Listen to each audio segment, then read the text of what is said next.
kabati abasera botu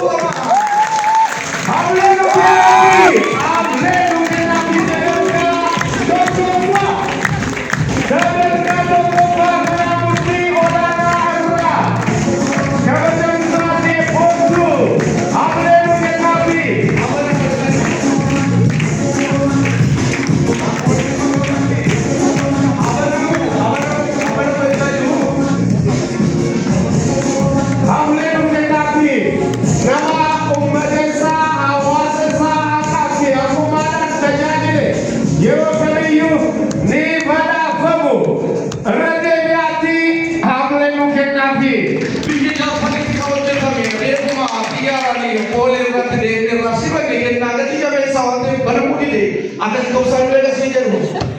Warna Korea ini kena kena kau pesa ni. Oh my God. Oh my God. Hello. Hello. Oh my God. Kita pesa.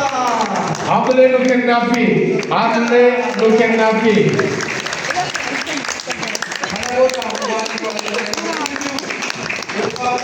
Di sini kita Opo Yusuf, kami jawab pertanyaan berikut. Magala Shashamane bakal itu saya silakan beliau. Olfana dari dosa di Kristu.